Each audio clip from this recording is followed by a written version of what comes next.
Jesús nació alrededor del año 5 a.C. en la pequeña ciudad judea de Belén, un asentamiento cuyo nombre significa casa de pan. Sus padres, María y José, eran personas humildes de recursos modestos, pero eran judíos devotos que buscaban obedecer a Dios en todo. Habían viajado desde su hogar en Nazaret hasta Belén debido a un censo romano, y fue durante este viaje que llegó el momento en que María debía dar a luz. Contrario a las escenas de la Natividad que suelen mostrarse, con un establo de madera limpio y animales apacibles, la realidad probablemente fue mucho más dura. La evidencia arqueológica e histórica sugiere que los establos en esa región eran comúnmente cuevas excavadas en las laderas de piedra caliza. Fue en un refugio tan oscuro y áspero donde el Hijo de Dios entró al mundo. Sus primeros momentos no estuvieron rodeados de lujo ni riqueza, sino por el olor de los animales, las frías paredes de piedra de una cueva y la pobreza de su familia terrenal. Este entorno sorprendentemente humilde presagiaba el tipo de vida que llevaría, marcada no por el esplendor terrenal, sino por la humildad y el servicio. Esa noche, el cielo irrumpió en los campos a las afueras de Belén. Los ángeles se aparecieron a los pastores, hombres que vivían en los márgenes de la sociedad, considerados a menudo impuros e insignificantes. Sin embargo, fue a ellos, y no a reyes o sacerdotes, a quienes se les dio el primer anuncio del nacimiento del Mesías. Los ángeles proclamaron buenas noticias de gran alegría para todo el pueblo, declarando que el Salvador, Cristo el Señor, había nacido. Los pastores se apresuraron a ir a Belén, encontraron al niño envuelto en pañales y acostado en un pesebre, y se marcharon glorificando a Dios, convirtiéndose en los primeros testigos humanos del Hijo encarnado. Algún tiempo después, unos sabios del Oriente conocidos como magos emprendieron un largo viaje. Estos hombres eran ricos y eruditos, probablemente estudiosos de la astronomía y de antiguas profecías. Al observar una estrella extraordinaria en el cielo, entendieron que era una señal de que había nacido un gran rey en Judea. Primero llegaron a Jerusalén, el centro político y religioso de la nación, esperando encontrar allí al niño. Preguntaron abiertamente, ¿dónde está el que ha nacido rey de los judíos? Esta pregunta llegó a oídos del rey Herodes el Grande, un gobernante conocido por su crueldad, paranoia y actos violentos. Para Herodes, ya infame por haber eliminado incluso a miembros de su propia familia para asegurar el poder, la idea de otro rey de los judíos era intolerable. La noticia inquietó no solo a Herodes, sino a toda la ciudad, pues su reputación violenta significaba que cualquier amenaza a su trono podía desatar un derramamiento de sangre generalizado. Guiados por la estrella, los magos finalmente llegaron al lugar donde estaba el niño con su madre. Llenos de alegría, le ofrecieron tesoros que tenían un profundo significado profético. El oro, el metal de los reyes, simbolizaba su autoridad real. El incienso, una resina aromática utilizada en el culto del templo, representaba su identidad divina como hijo de Dios. La mirra, una especia asociada con el entierro, anticipaba el sufrimiento y la muerte que algún día habría de soportar. Estos regalos revelaban que la misión de Jesús abarcaría realeza, divinidad y sacrificio. Después de que los magos partieron, José recibió una advertencia en un sueño de parte de Dios. Herodes, enfurecido por haber sido engañado por los sabios, ordenó la matanza de todos los niños varones en Belén de 2 años para abajo. Este acto horrendo se conoció como la matanza de los inocentes y era coherente con el carácter de Herodes. El propio emperador romano Augusto comentó una vez: «Es mejor ser el cerdo de Herodes que su hijo, ya que ni siquiera su propia familia estaba a salvo de sus sospechas y violencia». Dios protegió a su hijo instruyendo a José para que tomara a María y al niño y huyeran a Egipto bajo el amparo de la noche. Durante un tiempo, la Sagrada Familia vivió como exiliados en una tierra extranjera, experimentando lo que significa ser refugiados. Solo después de la muerte de Herodes regresaron a Israel. En lugar de establecerse nuevamente en Belén, José fue guiado a la ciudad norteña de Nazaret, en la región de Galilea. Nazaret era un pueblo humilde y poco conocido, lejos de los centros de poder e influencia. Fue allí donde Jesús creció, pasando la mayor parte de sus años ocultos en las tranquilas rutinas de la vida familiar, trabajando junto a José, aprendiendo las Escrituras y preparándose en silencio para la misión que algún día cambiaría el mundo. En Nazaret, Jesús creció en lo que parecía ser un hogar judío común y corriente. Su padre terrenal, José, trabajaba como carpintero, un oficio que en esa cultura implicaba mucho más que simplemente trabajar con madera. Los carpinteros eran artesanos que trabajaban tanto con piedra como con madera, construyendo vigas, herramientas, arados, muebles e incluso edificios. Desde temprana edad, Jesús habría ayudado a José en este trabajo, aprendiendo la disciplina, la paciencia y la destreza que requiere un artesano. Esta crianza le dio una experiencia directa con la vida de los trabajadores comunes, moldeando su capacidad para luego hablar en parábolas y ejemplos que resonaban con la gente sencilla. A tan solo una corta distancia, aproximadamente a 4 millas, se encontraba la bulliciosa ciudad de Séforis. Durante la juventud de Jesús, Herodes Antipas, uno de los hijos de Herodes el Grande, estaba reconstruyendo Séforis como la capital administrativa de Galilea. Los estudiosos sugieren que José, siendo un carpintero hábil, probablemente trabajó allí en proyectos de construcción, y es muy posible que Jesús lo acompañara. De ser así, esto habría expuesto al joven Jesús a la arquitectura, el idioma y la cultura grecorromanas, junto con la vida judía tradicional. Un entorno así explicaría por qué más adelante, en su ministerio, hablaba con autoridad tanto a judíos como a gentiles, comprendiendo la cosmovisión de cada uno. La Biblia ofrece muy poca información sobre sus años de infancia, pero hay un acontecimiento notable que destaca.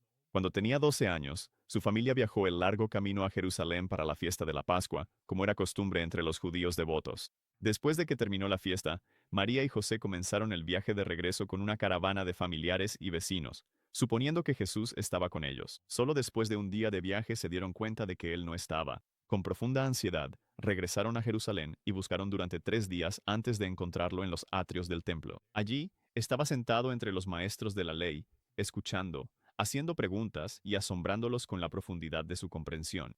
Cuando su madre lo interrogó, aliviada y confundida, Jesús respondió suavemente que debía ocuparse de los asuntos de su padre. Este momento reveló su temprana conciencia de que su verdadera identidad y misión estaban conectadas con Dios Padre de una manera única, mucho más allá de los lazos familiares ordinarios. Aparte de este vistazo, las escrituras permanecen en silencio sobre su juventud y adultez temprana. Debido a que José desaparece de la narrativa después de este punto, muchos estudiosos concluyen que probablemente murió durante esos años, dejando a María viuda. Esto significaría que Jesús, como hijo mayor, asumió la responsabilidad del hogar, proveyendo para su madre y sus hermanos, hasta que llegó el momento de comenzar su misión pública. Cuando Jesús tenía alrededor de 30 años, dejó Nazaret y viajó hacia el río Jordán. Allí, su primo, Juan el Bautista, llamaba a Israel al arrepentimiento, bautizando multitudes en preparación para la venida del reino de Dios. La apariencia de Juan era impactante. Vivía en el desierto, vestido con pelo de camello, y comía langostas y miel silvestre. Predicaba con una urgencia ardiente,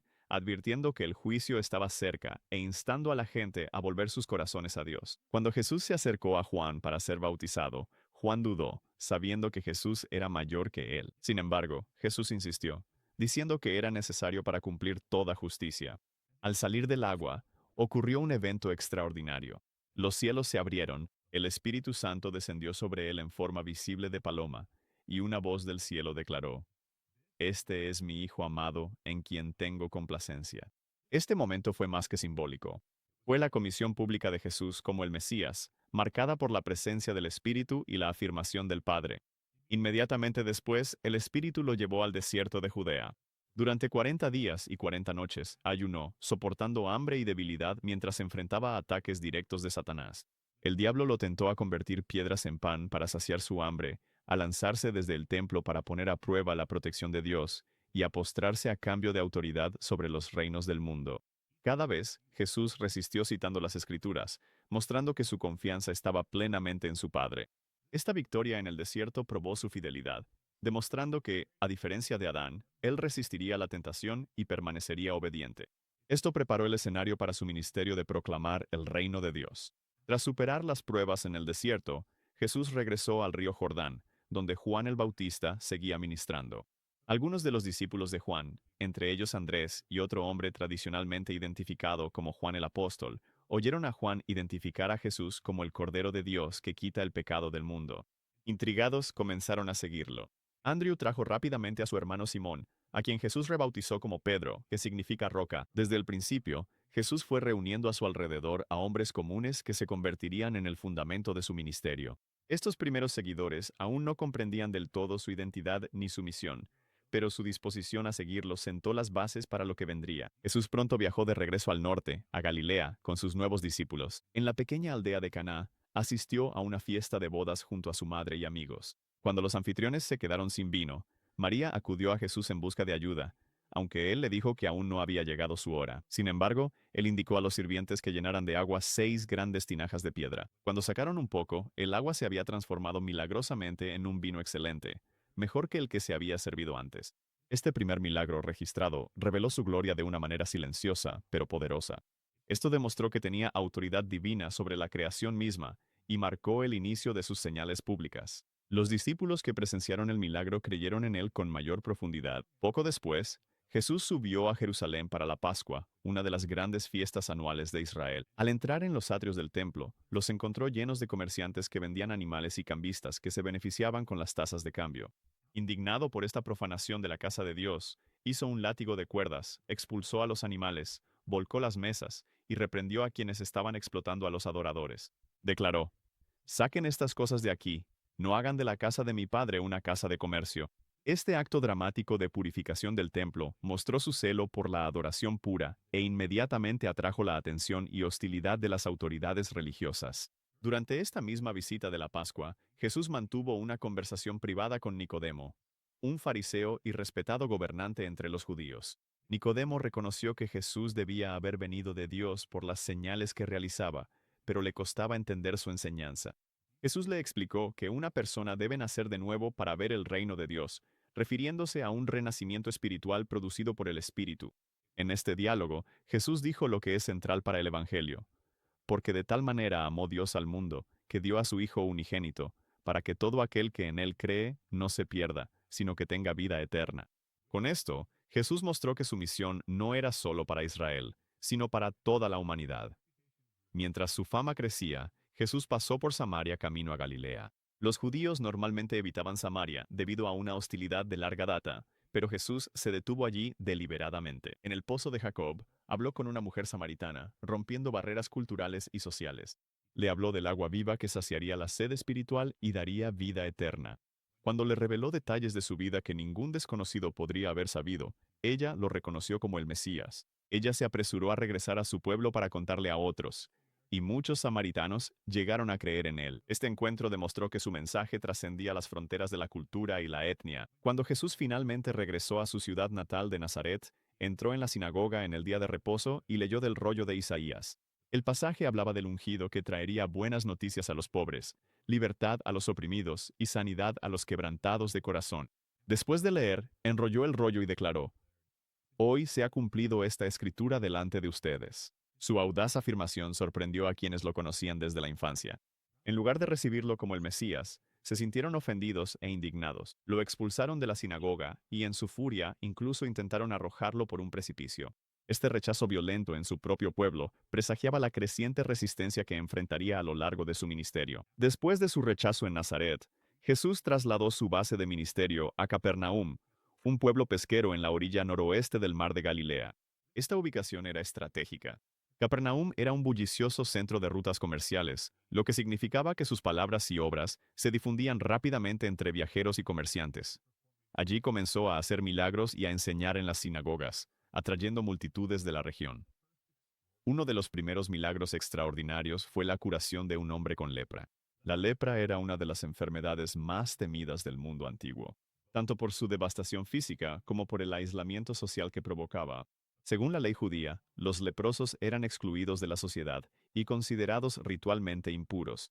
Sin embargo, cuando el hombre se acercó a Jesús, arrodillándose y suplicando ser sanado, Jesús lo tocó, algo impensable para los demás. Al instante, el hombre fue sanado. Durante siglos, el pueblo judío había creído que solo el Mesías podía curar la lepra, así que este acto fue una poderosa confirmación de que Jesús era, en efecto, el Salvador tan esperado. Otra curación extraordinaria ocurrió en Jerusalén, en el estanque de Betesda, donde se reunían enfermos y discapacitados. Jesús vio a un hombre paralítico hacía 38 años. Con una palabra: «Levántate, toma tu camilla y anda», el hombre fue sanado al instante. Al preguntarle por este acto en sábado, Jesús dijo que su Padre siempre trabaja, y por eso Él también lo hace. Fue más allá, diciendo que así como el Padre da vida, también el Hijo da vida a quien Él quiere, y que todos deben honrar al Hijo, tal como honran al Padre. Estas afirmaciones hicieron que su identidad divina fuera clara, y desde entonces, los líderes religiosos empezaron a planear su muerte. De vuelta en Galilea, Jesús eligió a 12 hombres como apóstoles, apartándolos para estar con él y continuar su misión. Eran pescadores, un recaudador de impuestos y otros hombres comunes, ninguno de ellos poderoso o rico. Su llamado demostró que el reino de Dios no se construiría sobre el estatus humano, sino sobre la fe y la obediencia. Junto con estos 12, Jesús viajó por pueblos y aldeas, predicando, sanando y proclamando la cercanía del reino de Dios. En Capernaum, sanó al siervo de un centurión romano. Lo que hizo único este milagro fue que el centurión, un oficial gentil, creyó que Jesús podía sanar a su siervo simplemente con decir una palabra, sin siquiera ir a su casa. Jesús se maravilló de tal fe, diciendo que no había encontrado su igual en Israel, y el siervo fue sanado en ese mismo momento. En el pueblo de Naín, devolvió la vida al único hijo de una viuda durante su procesión fúnebre, demostrando su compasión y su autoridad, incluso sobre la muerte misma. Quizás la señal más dramática de este periodo ocurrió cuando Jesús alimentó a 5.000 hombres, sin contar mujeres y niños, con solo 5 panes y 2 peces. Él bendijo la comida, la distribuyó a través de los discípulos, y se multiplicó hasta que todos quedaron satisfechos, quedando 12 canastas de sobras. La multitud quedó asombrada, viendo ecos de la provisión de maná de Dios en el desierto, y comenzaron a murmurar sobre hacerlo rey. Esa misma tarde, Jesús envió a sus discípulos por delante en una barca a través del mar de Galilea, mientras él subía a una montaña a orar. Durante la noche se desató una fuerte tormenta que sacudía la barca. En medio de la tormenta, lo vieron caminando sobre el agua hacia ellos. Cuando Pedro pidió unirse, Jesús lo llamó, y Pedro caminó sobre las olas antes de que el miedo lo venciera y empezara a hundirse. Jesús lo rescató, y al entrar en la barca, el viento cesó. Este hecho mostró su autoridad no solo sobre la enfermedad y la muerte, sino también sobre la naturaleza. Sin embargo, cuando las multitudes lo siguieron buscando más señales, él los desafió con una enseñanza difícil. Él declaró, Yo soy el pan de vida. El que viene a mí nunca tendrá hambre, y el que cree en mí nunca tendrá sed. Habló de dar su carne y su sangre por la vida del mundo, palabras que muchos consideraron ofensivas y difíciles de aceptar. En ese momento, un gran número de seguidores se apartaron sin querer continuar con él. Pero sus 12 permanecieron, y Pedro declaró, Señor, ¿a quién iremos? Tú tienes palabras de vida eterna. Después de que las multitudes en Galilea comenzaron a alejarse de él, Jesús expandió su ministerio hacia regiones fuera de los límites tradicionales de Israel. Viajó hacia el norte, a la zona de Tiro y Sidón, ciudades costeras fuertemente influenciadas por la cultura griega. Allí, se encontró con una mujer gentil cuya hija estaba atormentada por un demonio. Aunque al principio puso a prueba su perseverancia, ella respondió con una humildad y fe notables, y Jesús concedió su petición, liberando a su hija. Este milagro demostró que su misión se extendía más allá del pueblo judío y alcanzaba al mundo gentil. Desde allí, fue a la región de la Decápolis, una federación de 10 ciudades griegas al este del río Jordán. En esta zona mayormente gentil, sanó a un hombre que era sordo y no podía hablar. Al poner sus dedos en los oídos del hombre y tocar su lengua, le devolvió tanto el oído como el habla. Las multitudes se maravillaban diciendo, Él ha hecho todo bien, hace que los sordos oigan y que los mudos hablen. Poco después, realizó otra alimentación multitudinaria, proveyendo para 4.000 hombres, además de mujeres y niños, con solo 7 panes y unos pocos peces. Este milagro fue paralelo a la alimentación anterior de los 5.000, pero ocurrió entre gentiles, subrayando una vez más que su compasión y poder no estaban limitados solo a Israel. En Magdala se encontró con María Magdalena, una mujer afligida por 7 demonios, a quien liberó. Desde ese momento, ella se convirtió en una de sus seguidoras más fieles, viajando con él y apoyando su ministerio. Su transformación mostró la profundidad de su autoridad sobre la oscuridad espiritual y anticipó su papel como una de las primeras testigos de su resurrección. Jesús entonces llevó a sus discípulos a Cesarea de Filipo, una ciudad conocida por su adoración pagana e inmoralidad. Se creía que una gran cueva allí era una entrada al inframundo, y en sus alrededores se realizaban rituales al dios Pan y a otras deidades. Para los judíos, este lugar era visto como las puertas del infierno. De pie en este mismo lugar, Jesús preguntó a sus discípulos, ¿Quién dicen ustedes que soy yo? Pedro respondió, Tú eres el Cristo, el Hijo del Dios viviente. Jesús afirmó la confesión de Pedro y declaró que sobre esta verdad edificaría su iglesia y que ni siquiera las puertas del infierno prevalecerían contra ella. Esta declaración reveló la profundidad espiritual de su misión para enfrentar y vencer a las fuerzas mismas del mal.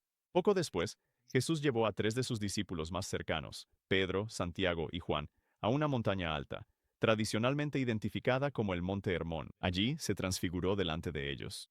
Su rostro resplandeció como el sol y sus vestiduras se volvieron de un blanco deslumbrante. De repente, aparecieron Moisés y Elías, representando la ley y los profetas, conversando con él acerca de su próxima muerte en Jerusalén. Una nube brillante los cubrió, Y una voz del cielo habló: Este es mi Hijo amado, en quien me complazco.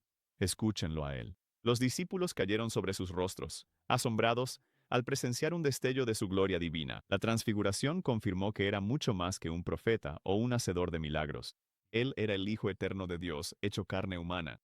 A medida que continuaba su ministerio, Jesús se volvió más explícito sobre su identidad. Cuando los líderes religiosos del templo lo interrogaron, hizo declaraciones que los enfurecieron. En un momento dado declaró: Antes de que Abraham existiera, yo soy. Con estas palabras, se aplicó a sí mismo el nombre mismo de Dios revelado a Moisés en la zarza ardiente: Soy. Los líderes inmediatamente tomaron piedras para matarlo, reconociendo su pretensión de divinidad, pero él escapó ileso, pues su hora aún no había llegado. Durante la fiesta de la dedicación, conocida hoy como Hanukkah, los líderes le exigieron que les dijera claramente si era el Mesías. Jesús respondió: Yo y el Padre somos uno. Esta afirmación directa de igualdad con Dios los provocó nuevamente a intentar apedrearlo.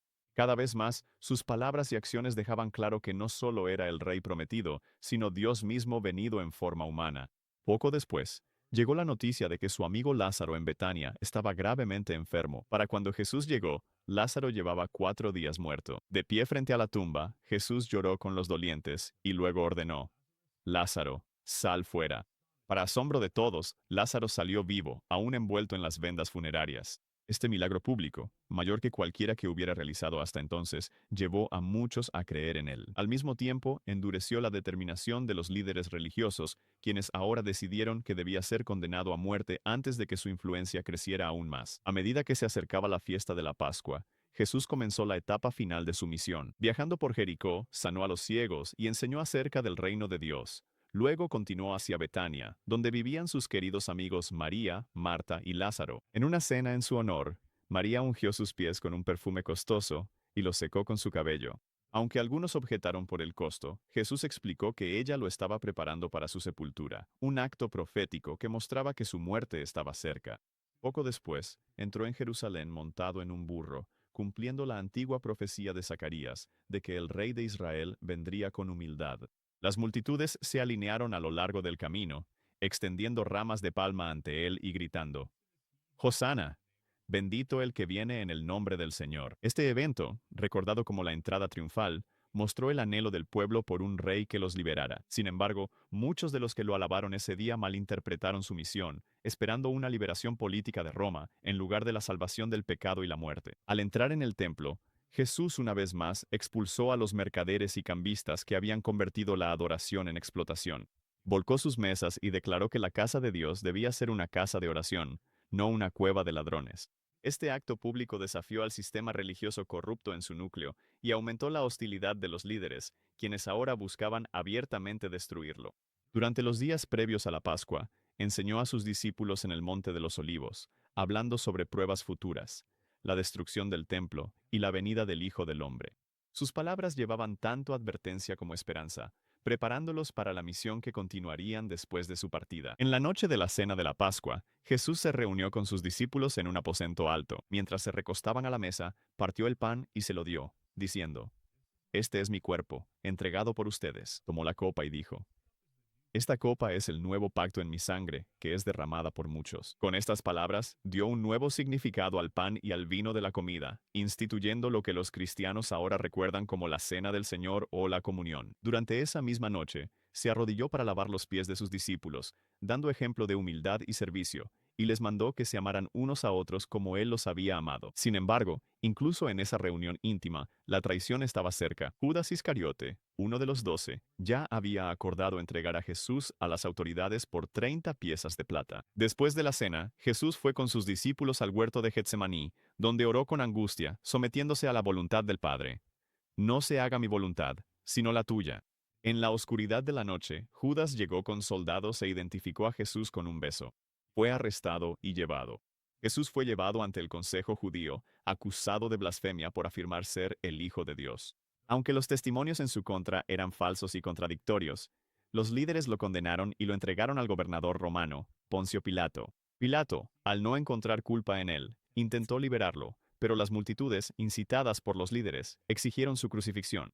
A regañadientes, Pilato cedió y lo sentenció a muerte. Jesús fue azotado, burlado por los soldados y coronado con espinas. cargando su cruz, fue llevado al Gólgota, el lugar de la calavera. Allí, le clavaron las manos y los pies, y lo levantaron entre dos criminales. Sobre su cabeza colgaba la acusación escrita en varios idiomas: Jesús de Nazaret, Rey de los judíos. Durante horas sufrió, pero oró por sus verdugos, diciendo: Padre, perdónalos, porque no saben lo que hacen. La oscuridad cubrió la tierra, y finalmente él clamó con voz fuerte y entregó su espíritu. En ese mismo momento, el velo del templo se rasgó en dos de arriba a abajo, simbolizando que, a través de su sacrificio, el acceso a Dios ahora estaba abierto para todos. Su cuerpo fue bajado y colocado en una tumba propiedad de José de Arimatea. Una gran piedra fue rodada sobre la entrada, y se colocaron guardias allí a petición de las autoridades. Al tercer día después de su crucifixión, amaneció una nueva era. Las mujeres que habían seguido a Jesús fueron a su tumba temprano en la mañana, llevando especias para ungir su cuerpo. Para su asombro, la pesada piedra había sido removida, y los guardias que habían sido colocados allí ya no estaban. Aterradas, vieron que la tumba estaba vacía. Aparecieron dos ángeles y declararon: ¿Por qué buscan entre los muertos al que vive? No está aquí, ha resucitado. Esta noticia fue asombrosa. Las mujeres se apresuraron a contarles a los discípulos, quienes lucharon por creerles hasta que lo vieron con sus propios ojos. María Magdalena se quedó junto a la tumba, llorando. Cuando se dio la vuelta, vio a Jesús de pie allí, aunque al principio no lo reconoció. Cuando él la llamó por su nombre, María, sus ojos se abrieron y ella exclamó al reconocerlo. Jesús le dijo que fuera y les contara a los demás que él estaba vivo. Ella se convirtió en la primera testigo humana de la resurrección, llevando el mensaje más importante de la historia. Ese mismo día, dos de sus seguidores viajaban por el camino a Emaús, hablando con tristeza sobre la crucifixión. El propio Jesús se acercó y caminó con ellos, aunque no se dieron cuenta de quién era. Mientras él les explicaba las escrituras, sus corazones ardían dentro de ellos. Solo cuando partió el pan con ellos en la mesa lo reconocieron, y entonces desapareció de su vista. Se apresuraron a Jerusalén para contar lo sucedido. Allí, los discípulos se escondían tras puertas cerradas por miedo. De repente, Jesús apareció entre ellos y habló de paz. Les mostró sus manos y costado, demostrando que no era un fantasma, sino el Señor resucitado. Sopló sobre ellos y dijo: Reciban el Espíritu Santo, preparándolos para la misión que les esperaba. Una semana después, se apareció de nuevo, esta vez con Tomás presente. Cuando Tomás vio sus heridas y las tocó, cayó ante él diciendo: Señor mío y Dios mío. Durante los siguientes 40 días, Jesús se apareció a muchas personas en muchos lugares. Comió con sus discípulos para demostrar que su resurrección era corporal y real. En las orillas del mar de Galilea, llamó a sus discípulos mientras pescaban. Cuando se dieron cuenta de que era él, corrieron a su encuentro. Allí restauró a Pedro, preguntándole 3 veces si lo amaba, deshaciendo así las 3 negaciones de Pedro y encargándole que alimentara y pastoreara a su pueblo. Reunió a sus seguidores en una montaña de Galilea y les dio la gran comisión. Les dijo: Toda autoridad me ha sido dada en el cielo y en la tierra. Por tanto, vayan y hagan discípulos de todas las naciones, bautizándolos en el nombre del Padre y del Hijo y del Espíritu Santo, enseñándoles a guardar todo lo que les he mandado. Y he aquí, yo estoy con ustedes todos los días, hasta el fin del mundo. Con estas palabras, extendió su misión más allá de Israel, encargando a sus seguidores llevar las buenas nuevas a todo el mundo. Finalmente, en el Monte de los Olivos, justo a las afueras de Jerusalén, reunió a sus discípulos por última vez. Ellos le preguntaron si ahora restauraría el reino a Israel. Él dijo que los tiempos y las estaciones estaban bajo la autoridad del Padre, pero recibirían poder cuando el Espíritu Santo viniera sobre ellos y serían testigos en Jerusalén, Judea, Samaria y hasta los confines de la tierra. Mientras hablaba, fue elevado ante sus ojos, ascendiendo al cielo hasta que una nube lo ocultó de su vista. Los discípulos se quedaron mirando hacia arriba, asombrados. Dos ángeles aparecieron junto a ellos y dijeron: Hombres de Galilea, ¿por qué están mirando al cielo?